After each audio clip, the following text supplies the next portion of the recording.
ജോമോൾ സിസ്റ്ററെ കഴിഞ്ഞ 12 വർഷമായിട്ട് ഈ കൃപാസനവുമായി ബന്ധപ്പെട്ടുള്ള മീഡിയയിൽ പ്രവർത്തിച്ചു വരുന്നതായിട്ട് അറിയാൻ കഴിഞ്ഞിട്ടുള്ളത്. അപ്പൊ കൃപാസനത്തെ സംബന്ധിച്ചിടത്തോളം ഇതിന്റെ പ്രാരംഭകാലത്തെ പറ്റി കേട്ടറിവുള്ളതും അല്ല സ്വയം ബോധ്യപ്പെട്ടതും അല്ലെങ്കിൽ വായിച്ച് മനസ്സിലാക്കാൻ കഴിഞ്ഞിട്ടുള്ളതുമായ വസ്തുതകളൊന്ന് ഞങ്ങൾക്കും പ്രേക്ഷകർക്കും വേണ്ടി ഒന്ന് വിശദീകരിക്കാമോ? ഞാൻ 2012 ഒരു മെയ് മാസം മരിയൻ തപസ് ധ്യാനം കൂടാണ് ആദ്യമായിട്ട് കൃപാസനത്തിൽ വരുന്നത്. ബഹുമാനപ്പെട്ട VP ജോസഫ് അച്ഛൻ പറഞ്ഞ ഏറ്റവും പ്രധാനപ്പെട്ട ഒരു കാര്യം എന്ന് പറയുന്നത് 2004 ഡിസംബർ 7-ാം തീയതി ഉച്ച കഴിഞ്ഞ് 2:30 സമയഘടികാരം നെഞ്ചിൽ ചാർത്തി പരിശുദ്ധ അമ്മ ഇവിടെ പ്രത്യക്ഷയായി എന്നുള്ള കാര്യം അന്നത്തെ തപസ് ധ്യാനത്തിൽ താമസിച്ചുള്ള ധ്യാനത്തിൽ അന്ന് അച്ഛൻ പറഞ്ഞായിരുന്നു. ആ ഒരൊറ്റ കാര്യമാണ് എൻ്റെ ഒരു ദൈവവിളിയുടെ ഒരു കാരണം. അതിനു മുമ്പ് കൃപാസനം പത്രത്തിലൂടെയാണ് ഞാൻ കൃപാസനത്തെ പറ്റി ആദ്യമായിട്ട് അറിയുന്നത്. അതിൻ്റെ എഡിറ്റോറിയലാണ് എന്നെ വല്ലാതെ ആകർഷിച്ചത്. അപ്പോൾ കുഞ്ഞുനാൾ മുതൽ ഒത്തിരിയേറെ സഹന സാഹചര്യങ്ങളിലൂടെ ദൈവം എന്നെ പഠിപ്പിക്കുകയായിരുന്നു. ഒത്തിരിയേറെ സഹന സാഹചര്യങ്ങൾ വീട്ടിലും അല്ലാതെ ചെല്ലുന്ന സാഹചര്യങ്ങളിലെല്ലാം എനിക്ക് കർത്താവ് ഒരുക്കി വെച്ചിരുന്നു. കുരിശുകളിലൂടെ കൃപ ആർജിക്കാനുള്ള വലിയ ഒരു തുറവിയുടെ അവസരങ്ങളാണ് ഈശോ അത് ഒരുക്കി വെച്ചിരിക്കണതെന്ന് അച്ഛൻ്റെ ഒരു എഡിറ്റോറിയൽ അന്ന് എൻ്റെ കയ്യിൽ കിട്ടി. 2010 ഞാൻ 4-ാം വർഷം BS നഴ്സിംഗ് പഠിച്ചുകൊണ്ടിരിക്കുന്ന സമയത്താണ് ആ ഒരു പത്രം എനിക്ക് കിട്ടുന്നത്. അതായത് പത്രത്തിന്റെ എഡിറ്റോറിയലിന്റെ പേര് ഇങ്ങനെയായിരുന്നു, വിട കൊണ്ടവരെ കുറിച്ച് ചില വീണ്ടും വിചാരങ്ങൾ. അപ്പൊ അതിൽ അച്ഛൻ പ്രതിപാദിച്ചിരിക്കുന്ന വിഷയം എന്ന് പറയുന്നത് ഈ ലോകത്തിലെ നമ്മുടെ സഹനങ്ങള്, കുരിശുകള്, കൃപ ഇതെല്ലാം നിത്യതയിൽ വലിയ മഹത്വം നമുക്ക് തരാൻ പോകുന്നതിന്റെ മുന്നോടിയാണ് എന്നുള്ള ആ ഒരു കാര്യമായിരുന്നു എഡിറ്റോറിയൽ അച്ഛൻ പറഞ്ഞിരുന്നത്. അതെന്നെ വല്ലാതെ ആകർഷിച്ചു. അന്ന് അത് വായിച്ചപ്പോൾ തന്നെ എന്നെ മനസ്സിലായി ഇതാണ് എൻ്റെ സ്ഥലം. അപ്പൊ ഞാൻ കൃപാസനത്തിൽ വന്നപ്പോൾ ഞാൻ ആദ്യമായിട്ടാണ് ജോസഫ് അച്ഛനെ കാണുന്നത്. ഈ മരിയൻ പ്രത്യക്ഷീകരണവും നിത്യതയും കൂടെ ആയപ്പോൾ ഞാൻ അന്ന് തീരുമാനം എടുത്തു എൻ്റെ ദൈവവിളി ഇത് തന്നെയാണ്.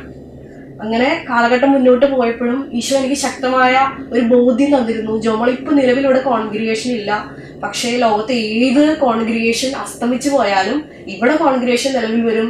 ജോമോളെ കർത്താവ് ജോസഫ് അച്ഛനിലൂടെ വളർത്തും, ഇത് നിത്യതയോളം നിലനിൽക്കും. ഈ ഒരു ബോധ്യം തുടക്കം മുതലേ തന്നിട്ടുണ്ട്. അത് ദർശനങ്ങളിലൂടെയും പിന്നെ ബഹുമാനപ്പെട്ട VP ജോസഫ് അച്ഛനാണെങ്കിലും ഞാൻ കൃപാസനത്തിൽ വന്നപ്പോൾ അച്ഛൻ എൻ്റെ തലയെ കൈവച്ചപ്പോൾ അച്ഛൻ ഈ ഒരു മിഷനിലോട്ടുള്ള ആളാണെന്ന് അച്ഛന് ബോധ്യം കിട്ടി. എന്നെ എടുത്തു. അല്ലെങ്കിൽ ആലുവയിൽ നിന്ന് വന്ന എന്നെ അച്ഛൻ ഈ ഒരു മിഷന്റെ ഭാഗമാക്കേണ്ട കാര്യമില്ല. അത് ചെറുപ്രായത്തിൽ തന്നെ എന്നെ എടുത്തു. അത് ഈശോയുടെ ദൈവപിതാവിന്റെ വലിയ ഒരു കരുണയായിട്ടാണ് ഞാൻ മനസ്സിലാക്കുന്നത്. കാരണം എനിക്ക് കുഞ്ഞുനാൾ മുതലേ പരിശുദ്ധ അമ്മയായിട്ട് ബന്ധമുണ്ടായിരുന്നു. കൃപാസനത്തിന്റെ പിന്നെ അതിനുശേഷം 2012 ഞാൻ കൃപാസനത്തിൽ വന്ന ശേഷം 2015 അച്ഛൻ എന്നോട് ലൈബ്രറി സെറ്റ് ചെയ്യാൻ പറയുന്നത്. ഈ ലൈബ്രറി സെറ്റ് ചെയ്യാൻ പറഞ്ഞ സമയത്ത് ഇവിടെ ലൈബ്രറി ഉണ്ടായിരുന്നില്ല ഔദ്യോഗികമായിട്ട്. അപ്പൊ അവിടെ ഇവിടെയും ചിതറി കിടക്കുന്ന ബുക്കുകളെല്ലാം എടുത്തിരിക്കുന്ന സമയത്ത് ഞാൻ ഒരു അച്ഛന്റെ ജൂബിലി ബുക്ക് വായിക്കാനിടയായി. അത് വായിച്ചുകൊണ്ടിരിക്കുന്ന സമയത്ത് അപ്പൊ എനിക്ക് സോർട്ട് ചെയ്യണം ബുക്കുകളെല്ലാം, സാഹിത്യം, കല അങ്ങനെയെല്ലാം സോർട്ട് ചെയ്യണം. അപ്പൊ ഞാൻ ഈ ഒരു ബുക്ക്, ഒരു ജൂബിലി ഉള്ള ഒരു അച്ഛന്റെ ബുക്ക് വായിച്ചപ്പോൾ എന്റെ മനസ്സിൽ പരിശുദ്ധാത്മാവ് തോന്നിച്ചു അച്ഛന്റെ ബയോഗ്രഫി ചെയ്യണം. അങ്ങനെ ഞാൻ ആ വിഷയം അച്ഛനോട് സംസാരിച്ചപ്പോൾ ജോസഫ് അച്ഛൻ എനിക്ക് അതിന് അനുവാദം നൽകി. അപ്പൊ അങ്ങനെ ഞാൻ 2015 അച്ഛന്റെ ബയോഗ്രഫി വർക്ക് സ്റ്റാർട്ട് ചെയ്യുന്നത്. ഞാൻ അതിന്റെ എഡിറ്ററാണ്. കാരണം അന്ന് അതായത് ജോസഫ് അച്ഛൻ 85 അച്ഛനായതാണ്, ഞാനന്ന് ജനിച്ചിട്ട് പോലുമില്ല. പക്ഷെ ഞാനപ്പോ മരിയൻ തപസ്സിന് ഇവിടെ സ്ഥിരമായിട്ട് താമസിച്ചുള്ള ധ്യാനത്തിന് സഹായിക്കാൻ വരുമായിരുന്നു. അപ്പൊ അച്ഛന്റെ ദൈവാനുഭവങ്ങൾ ഏറെക്കുറെ എനിക്ക് അറിയാമായിരുന്നു. അതെല്ലാം എനിക്കറിയാവുന്ന ദൈവാനുഭവങ്ങളെല്ലാം നോട്ട് ചെയ്ത് വെച്ചു.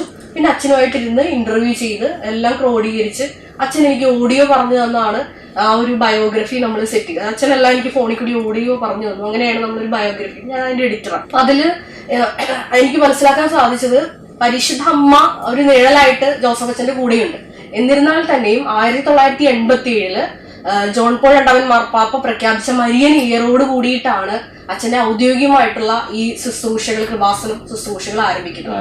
1985 അച്ഛൻ ഡിസംബർ 23-ാം തീയതിയാണ് പട്ടം സ്വീകരിക്കുന്നത്. അതിനുശേഷം 1987 കാട്ടൂരിൽ കൊച്ചച്ഛനായിരിക്കുന്ന സമയത്താണ് ഈ മരിയൻ ഇയർ ജോൺ പോൾ രണ്ടാമൻ മാർപ്പാപ്പ പ്രഖ്യാപിക്കുന്നത്. അന്ന് അച്ഛൻ ഇങ്ങനെ ഒരു മരിയൻ ഇയറിനോടനുബന്ധിച്ച് പരിശുദ്ധ അമ്മയുടെ രൂപം ഇടവകയിൽ വരുന്നതെന്ന് കണ്ടപ്പോൾ 7000-ഓളം വരുന്ന അംഗങ്ങൾ വരുന്ന ആ ഒരു ഇടവക സമൂഹത്തെ മുഴുവൻ ഉണർത്തി അന്നത്തെ രാത്രി പരിശുദ്ധ അമ്മയെ സ്വീകരിക്കാൻ വേണ്ടി ഇവരെല്ലാം വ്യക്തിപരമായ പ്രാർത്ഥന നടത്തി ഒരുക്കി പരിശുദ്ധ അമ്മയെ ആ ഒരു ഇടവകയിൽ സ്വീകരിച്ചു. ഇത് നടക്കുന്ന ഒരു ഓഗസ്റ്റ് 11-നാണ്. പിറ്റേ ദിവസം തന്നെ ഇതെല്ലാം പരിശുദ്ധമ്മ നേരെ മുൻകൂട്ടി കണ്ടിരുന്നതായിരുന്നു. അതിനുശേഷം ഓഗസ്റ്റ് 12-ാം തീയതി തന്നെ ഇടുക്കിയിൽ അച്ഛൻ പുറത്ത് ധ്യാനിപ്പിക്കാൻ പോയി, രൂപതയ്ക്ക് പുറത്ത്. അതായിരുന്നു അച്ഛന്റെ ആദ്യത്തെ ധ്യാന ശുശ്രൂഷകളുടെ ആരംഭം എന്ന് പറയുന്നത്. 1987 മരിയൻ ഇയറിന് ശേഷം അച്ഛന്റെ ജീവിതത്തിൽ സംഭവിച്ച വലിയൊരു കാര്യം എന്ന് പറയുന്നത് പരിശുദ്ധ അമ്മയുടെ രൂപം. അതൊരു പ്രത്യേക സാഹചര്യത്തിൽ ഇടവകയിലെ ജനങ്ങളാൽ തെറ്റിദ്ധരിക്കപ്പെട്ടിരിക്കുന്ന ഒരു സാഹചര്യത്തിൽ പരിശുദ്ധ അമ്മയുടെ രൂപം വ്യക്തിപരമായിട്ട് ഒരു മോൺസിഞ്ഞോറിന്റെ ഭവനത്തിൽ നിന്ന് അച്ഛന് ലഭിക്കുകയും അച്ഛൻ വ്യക്തിപരമായ പ്രാർത്ഥന ഈ രൂപം ഈ റൂമിൽ വെച്ച് ആരംഭിക്കുകയും ചെയ്യും. അതിനുശേഷമാണ് അച്ഛന് ഒരു ഓറോ കോൺഫറൻസ്, അതായത് ഓറൽ കൗൺസിലിങ്ങിനുള്ള ഒരു കൃപ പരിശുദ്ധ അമ്മയുടെ ആ ഒരു മധ്യസ്ഥയിൽ ലഭിക്കുകയും തുടർന്ന് വലിയ വലിയ ശുശ്രൂഷകൾ ആരംഭിക്കുകയും ചെയ്തു. അതിന്റെ തുടർച്ചയെന്നോണമാണ് ക്രിസ്തു ജയന്തി വരുന്നത്. അതായത് ക്രിസ്തു ജയന്തിക്ക് ഒരുക്കമായിട്ട് ഈശോയെ അറിയാത്തവരെ അറിയിക്കാൻ, അറിഞ്ഞവരെ ആഴപ്പെടുത്താനും വേണ്ടിയിട്ട് ബഹുമാനപ്പെട്ട ജോസഫ് അച്ഛൻ 1991 മുതൽ 2000 വരെ കടലോരത്ത് നീണ്ട 10 വർഷം കടലോര കൃപാവര യജ്ഞം എന്ന പേരിൽ ശുശ്രൂഷ നടത്തിയിരുന്നു. അത് ഒത്തിരിയേറെ വളരെ പെയിൻഫുൾ ആയിട്ടൊരു ശുശ്രൂഷയാണ്. കാരണം എന്ന് വെച്ചാൽ കടലോരത്താണ് ഇത് സംഘടിപ്പിക്കുന്നത്. അപ്പൊ നമ്മുടെ മത്സ്യത്തൊഴിലാളി മക്കളെ എല്ലാവരും ഒന്നിച്ചു കൂട്ടി ഇതെല്ലാം സംഘടിപ്പിച്ച് ശക്തമായിട്ടുള്ള മധ്യസ്ഥ പ്രാർത്ഥന നടത്തി വേണം ഇത് ചെയ്യാൻ വേണ്ടി. ഇപ്പോൾ എല്ലാ ന്യൂസ് ലെറ്റേഴ്സും, അതായത് ന്യൂസ് പേപ്പേഴ്സും, അതായത് ഇൻക്ലൂഡിങ് ഇംഗ്ലീഷ് ന്യൂസ് ലെറ്റേഴ്സ് പോലും അന്ന് ഈ ഒരു ഇത്രയും വലിയൊരു ശുശ്രൂഷ റിപ്പോർട്ട് ചെയ്തായിരുന്നു. അത് ഈ പ്രദേശത്താണ് ഉദ്ദേശിക്കുന്നത്, സ്റ്റേറ്റ് വൈസിലോ അത് അങ്ങനെ വല്ലതും ഉണ്ടോ? അതായത് കൊച്ചി മുതൽ പുന്നപ്ര വരെയുള്ള എല്ലാ തീരദേശ മത്സ്യത്തൊഴിലാളി മക്കളെയും സമന്വയിപ്പിച്ചുകൊണ്ടാണ് ഈ ഒരു കടലോര കൃപാവരജ്ഞ അച്ഛൻ നീണ്ട 10 വർഷം. അതിന് പ്രത്യേകിച്ച് അച്ഛൻ ഒരു മോണിറ്റൈസേഷൻ, അച്ഛൻ ഒരു മോണിറ്ററി ഫണ്ടൊന്നും ഉണ്ടായിരുന്നില്ല. എല്ലാ കടലോര കൃപാവരജ്ഞം കഴിയുമ്പോഴും അച്ഛന്റെ മേടയിൽ ആൾക്കാര് പൈസയ്ക്ക് വേണ്ടി വന്ന് കിടക്കുമായിരുന്നു. കാരണം ലൈറ്റ് ആൻഡ് സൗണ്ട് ജനറേറ്റർ. അപ്പൊ അതിന് പ്രത്യേകിച്ച് അച്ഛൻ അതിനു വേണ്ടി ഒരു പണപ്പിരിവ് നടത്തുകയൊന്നും ചെയ്തില്ല. ഈശോയെ ജനത്തിന് കൈമാറണമെന്നുള്ള ഒരു ഒറ്റ ഉദ്ദേശത്തോടു കൂടിയാണ് അന്നും ഇന്നും അച്ഛൻ ശുശ്രൂഷ നടത്തിയിട്ടുള്ളത്. അതുകൊണ്ട് തന്നെയാണ് പരിശുദ്ധ അമ്മ ഇവിടെ പ്രത്യക്ഷീകരണം അവരുടെ എത്തി നിൽക്കുന്നത്. അപ്പൊ ഞാൻ പറഞ്ഞു വരുന്നത് 1991 മുതൽ 2000 വരെ കടലോര കൃപാവരജ്ഞം നടത്തി. അപ്പൊ അതിനുശേഷം അപ്പൊ അച്ഛന് ശക്തമായ ഒരു മധ്യസ്ഥ പ്രാർത്ഥന ഗ്രൂപ്പ് അച്ഛന്റെ കയ്യിലുണ്ട്. ആ സമയത്താണ് അച്ഛൻ വാടക്കൽ പള്ളിയിലോട്ട് അതായത് ട്രാൻസ്ഫർ ആയിട്ട് പോകുന്നത്. ഈ വാടക്കൽ പള്ളിയിൽ അച്ഛൻ ചെന്നതിന് ശേഷം അച്ഛൻ വലിയൊരു കാര്യം ചെയ്തു. അതായത് വർഷങ്ങളായിട്ട് അവിടുത്തെ ഒരു ഇടവകയുടെ സിറ്റുവേഷൻ എന്ന് പറഞ്ഞാല് ഒത്തിരിയേറെ മത്സ്യത്തൊഴിലാളി മക്കള് കടലിൽ പോയിട്ട് ഒത്തിരിയേറെ ദുരന്ത മരണങ്ങൾ സംഭവിച്ച ഒരു ഇടവകയാണ്. അപ്പൊ ഈ ദുരന്ത മരണങ്ങൾ ഇങ്ങനെ അടിക്കടി തുടർന്ന് ഒരു 20 പേരോളം മരിച്ചു കഴിഞ്ഞപ്പോ ആ ഇടവക ശരിക്കും ക്ഷയിച്ചുപോയി എന്ന അർത്ഥം എന്ന് പറഞ്ഞാൽ ആധ്യാത്മികമായിട്ട് ആ ഒരു ഇടവക ഒരു ഉറങ്ങിയ അവസ്ഥയിലായിരുന്നു. അപ്പൊ ബഹുമാനപ്പെട്ട വി പി ജോസഫ് അച്ഛൻ അവിടെ കുർബാന ചൊല്ലിക്കൊണ്ടിരിക്കുന്ന സമയത്ത് അച്ഛന് വലിയൊരു ദർശനം ഉണ്ടായി. ഒത്തിരിയേറെ മക്കള് നടന്ന് ഈ ഒരു ദേവജനമാതാവിന്റെ പള്ളിയിലോട്ട് വരുന്നതായിട്ട് ഒരു വലിയ ദർശനം അച്ഛൻ കണ്ടു.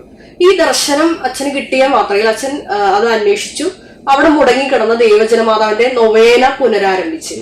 ഈ നൊവേന അച്ഛൻ പുനരാരംഭിച്ചതിന്റെ 2 റിസൾട്ട് ആയിട്ടാണ്. ഒന്ന്, കലവൂരില് നമ്മൾ ഇതിനു മുമ്പേ ഓൾറെഡി സ്ഥലം വാങ്ങിച്ചിട്ടിട്ട് ഒരു മിഷനായിട്ട് ആരംഭിച്ചിട്ടുണ്ടായിരുന്നില്ല. അങ്ങനെയാണ് 2001 നമ്മൾ കലവൂരില് ഒരു കാറ്റാടിക്കമ്പ് കുഴിച്ചിട്ട് ഒരു മിഷനായിട്ട് കലവൂർ മിഷൻ ആരംഭിക്കുന്നത്. പിന്നെ 2 കാര്യങ്ങളാണ് അന്ന് ദേവജനമാതാവിന്റെ ഈ നൊവേന പുനരാരംഭിച്ചപ്പോൾ നടന്നത്. ഒന്ന്, കലവൂർ മിഷൻ ആരംഭിച്ചു. 2, തീരത്തുടനീളം ജപമാല സഖ്യങ്ങളെ കൂടുതൽ സജീവമായിട്ട് അച്ഛന് അത് ഒരുമിച്ച് കൂട്ടി മുമ്പോട്ട് കൊണ്ടുപോകാൻ സാധിച്ചു. അപ്പോൾ നമുക്ക് ബ്രദർ ഫ്രാൻസിസ് എന്നൊരു അൽമായ പ്രേക്ഷിതൻ 17 സെന്റ് സ്ഥലം ബഹുമാനപ്പെട്ട വി പി ജോസഫ് അച്ഛന് ഇഷ്ടദാനമായി നൽകിയ സ്ഥലത്താണ് കലവൂർ കൃപാസന മിഷൻ ആരംഭിക്കുന്നത്. അത് റീത്ത പുണ്യാവതിയുടെ ഒരു കപ്പേളയായിരുന്നു. കൊച്ചു കപ്പേള, ദിവ്യകാരുണ്യം ഉള്ളടക്കം ചെയ്ത ഒരു കൊച്ചു കപ്പേളയായിരുന്നു.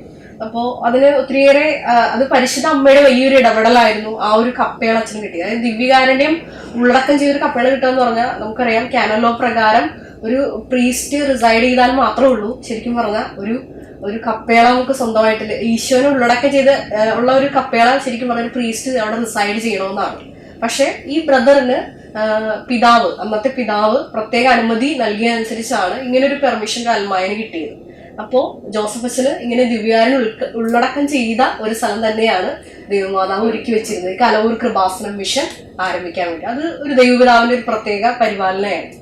അതിനുശേഷം നമുക്ക് മനസ്സിലാക്കാൻ സാധിക്കുന്നത് 2001 അച്ഛൻ ഈ ദൈവജനമാതാവിന്റെ നൊവേന പുനരാരംഭിച്ച കാര്യം ഞാൻ നേരത്തെ സൂചിപ്പിച്ചല്ലോ. ഈ വാടക്കൽ പള്ളിയില് ദൈവജനമാതാവിന്റെ നൊവേന പുനരാരംഭിച്ച ആദ്യ ദിവസം തന്നെ അച്ഛന് വലിയൊരു സന്ദേശം കിട്ടി. ഈ നൊവേന പ്രാർത്ഥിച്ച് സുതിപ്പിന്റെ സമയത്ത് ആ ഒരു സന്ദേശ പ്രകാരമായിരുന്നു ഈ ശുശ്രൂഷ കൂടിക്കൊണ്ടിരിക്കുന്ന ഒരു വ്യക്തിയുടെ ഭാര്യ കുറച്ച് അവരുടെ കുടുംബത്തിൽ കുറച്ച് ദോഷങ്ങൾ വന്നിട്ടുണ്ട്. അതിന്റെ കാരണം എന്താണെന്ന് വെച്ചാല് ഈ വ്യക്തി പരിശുദ്ധ ദൈവമാതാവിന്റെ തിരുനാൾ ഏറ്റെടുത്ത് നടത്താമെന്ന് നേർന്നതാണ്.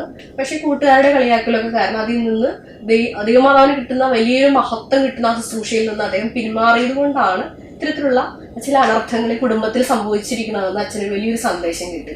ആ ശുശ്രൂഷ കഴിഞ്ഞ് അച്ഛൻ അതുപോലെ സാക്രിസ്റ്റി വന്ന സമയത്ത് ഈ വ്യക്തി അച്ഛനെ സമീപിച്ച് പറഞ്ഞു, ആ അച്ഛൻ ദർശനത്തിൽ കണ്ട ആ വ്യക്തി ഞാനാണെന്ന് പറഞ്ഞു. വിക്ടർ എന്നാണ് അദ്ദേഹത്തിന്റെ പേര്. അപ്പോ ജോസഫ് അച്ഛനോട് ഈ വിഷയം ആ വ്യക്തി പങ്കുവെച്ചപ്പോ ഇതിനെന്താണൊരു പ്രതിവിധി എന്ന് ചോദിച്ചപ്പോ അച്ഛൻ പറഞ്ഞു, അമ്മ സ്തുതിക്കപ്പെടണം, അത് ദൈവപിതാവിന്റെ ഒരു ആഗ്രഹമാണ്. കാരണം കൃപ നിറഞ്ഞ മറിയമേ സ്വസ്തി എന്ന് പറഞ്ഞ് പരിശുദ്ധ അമ്മയെ ദൈവത്താൽ അയക്കപ്പെട്ടാണ് ഗബ്രിയേൽ ദൂതൻ വന്ന് അഭിവാദനം ചെയ്യുന്നത്. അപ്പൊ ദൈവപിതാവിന്റെ ഇഷ്ടമാണ് പരിശുദ്ധ അമ്മ സ്തുതിക്കപ്പെടണമെന്നുള്ളത്. അപ്പൊ അതുകൊണ്ട് പരിശുദ്ധ അമ്മയ്ക്ക് മഹത്വം കിട്ടുന്ന ഒരു ശുശ്രൂഷയാണ് ചെയ്യേണ്ടത്. അതുകൊണ്ട് ഈ ഒരു കാര്യം ചെയ്യ്, ഒരു രൂപം ഉണ്ടാക്കി നമുക്കത് പ്രദക്ഷിണമായിട്ട് കൊണ്ടുവരാം, പരിശുദ്ധ അമ്മയ്ക്ക് കിട്ടേണ്ട ആ മഹത്വം തിരിച്ചു കിട്ടും. അപ്പൊ നിന്റെ കുടുംബത്തിൽ നിന്ന് ഈ ഒരു വിഷമസന്ധികളൊക്കെ മാറിപ്പോകുന്ന അച്ഛൻ പറഞ്ഞു.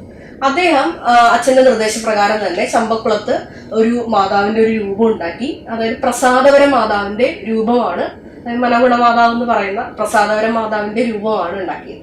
അപ്പോൾ അന്ന് നമ്മുടെ എറണാകുളം അങ്കമാലി രൂപതയിലെ സഹായമെത്രാൻ അച്ഛന്റെ അധ്യാപകൻ കൂടിയാണ് ചക്യാത്ത് പിതാവ് അന്ന് അവിടെ ഉണ്ടായിരുന്ന സമയത്ത് അവിടുത്തെ അരമനയിൽ നിന്നാണ് നമ്മൾ പ്രദക്ഷിണമായിട്ട് കടലോരത്തു കൂടി വലിയ പ്രാർത്ഥനയോടുകൂടി പരിശുദ്ധ അമ്മയ്ക്ക് വലിയ മഹത്വം കൊടുക്കുന്ന ആ ഒരു റാലിയോടുകൂടി തന്നെ പരിശുദ്ധ അമ്മേനെ പ്രസാദപര മാതാവിനെ കൃപാസനം കവാടത്തിങ്കൽ എറണാകുളത്ത് തുടങ്ങിയ ആ ഒരു റാലിയോടുകൂടി പ്രാർത്ഥനയോടി വന്ന ആ ഒരു റാലിക്ക് അവിടെ അവസാനം നമ്മൾ പരിശുദ്ധ അമ്മേനെ ഈ കവാടത്തിൽ പ്രതിഷ്ഠിച്ചു. അതാണ് നമ്മൾ കൃപാസനത്തോട് കയറി വരുന്ന പ്രസാദപര മാതാവിന്റെ ചരിത്രം എന്ന് പറയുന്നത്. കുറച്ചു പേരൊക്കെ അറിയുന്നു. അപ്പൊ അതിനുശേഷം പരിശുദ്ധ അമ്മയുടെ പ്രതിഷ്ഠ കൃപാസനത്തിലായി. 2003 പരിശുദ്ധ അമ്മേനെ കവാടത്തിൽ, അതായത് പ്രസാദപര മാതാവിന്റെ രൂപം കവാടത്തിൽ പ്രതിഷ്ഠിച്ച കാര്യം പറഞ്ഞല്ലോ. അപ്പൊ ഒരു ഒക്ടോബർ മാസം 24-ാം തീയതിയാണ് നമ്മുടെ ഈ പ്രതിഷ്ഠാ ദിനം എന്ന് പറയുന്നത്.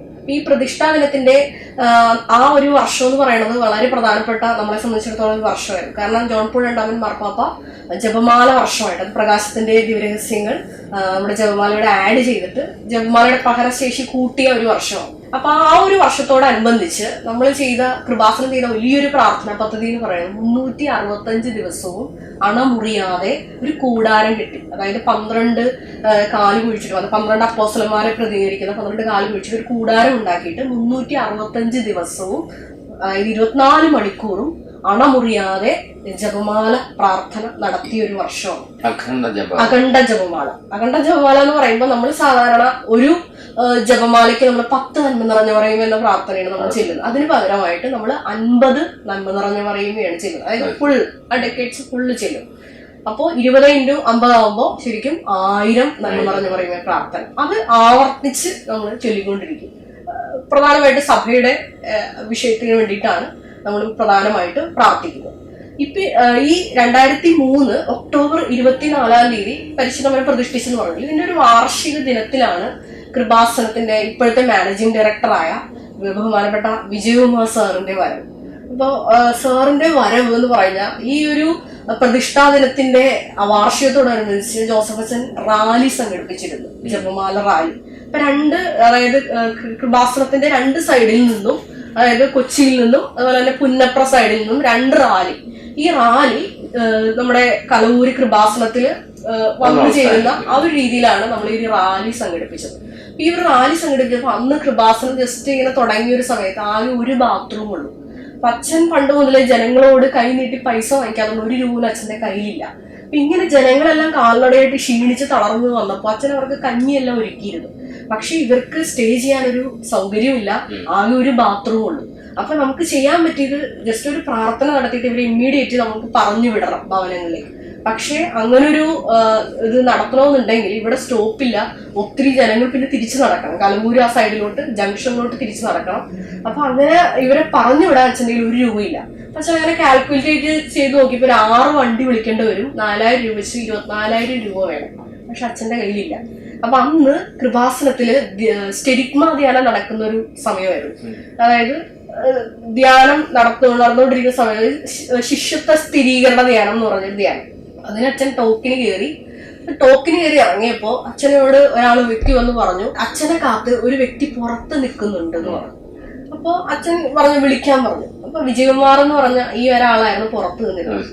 അപ്പോ വിജയകുമാർ സാറ് ഈ റീത്ത പുണ്യാളത്തിയുടെ നേരത്തെ സൂചിപ്പിച്ച പോലെ ബ്രദർ ഫ്രാൻസിസ് എന്ന കൊച്ചു പുണ്യാളത്തിയുടെ കപ്പലിൽ കയറിയപ്പോ ദിവ്യാനെ അവളടക്കം ചെയ്ത ഈ ഇവിടെ കയറിയപ്പോ ദൈവമാതാവ് സാറിന്റെ ചെവിയിൽ ഒരു വാക്ക് പറഞ്ഞു. അതായത് അച്ഛന് 24,000 രൂപയുടെ ആവശ്യമുണ്ട്. അപ്പൊ അദ്ദേഹം ബിസിനസ്മാൻ ആയതുകൊണ്ട് എപ്പോഴും പൈസ കയ്യിൽ കരുതും. അങ്ങനെ പൈസ കൊണ്ടു നടക്കുന്ന ഒരാളാണ്, ബിസിനസ്മാനാണ്, സിവിൽ സപ്ലൈസിന്റെ കോൺട്രാക്ട് ചെയ്യുന്ന ബിസിനസ്മാനാണ്. അപ്പോ സാറ് അച്ഛനോട് അത് പറഞ്ഞു. അതായത് അമ്മ പറഞ്ഞു 24,000 രൂപയുടെ ആവശ്യം ജോസഫ്, ഇന്ന് 24,000 രൂപ ആണ്. അച്ഛന്റെ കണ്ണ് നിറഞ്ഞൊഴുകി എന്നാണ് അച്ഛൻ ജീവചരിത്രത്തിൽ എഴുതിയിരിക്കുന്നത്. അപ്പൊ ഇത് നടക്കുന്നത് 2004 ഒക്ടോബറിലാണ്. അതായത് പ്രതിഷ്ഠാ ദിനത്തിന്റെ വാർഷിക ദിവസം സംഭവിക്കുന്ന വലിയൊരു സംഭവമാണ്. അന്നാണ് ശരിക്കും പറഞ്ഞ വിജയകുമാർ സാറിന്റെ ഔദ്യോഗികമായ വരവും പരിശുദ്ധ അമ്മയുടെ ഇടപെടലും എല്ലാം ഒരു സ്ഥിരീകരണമാണ്.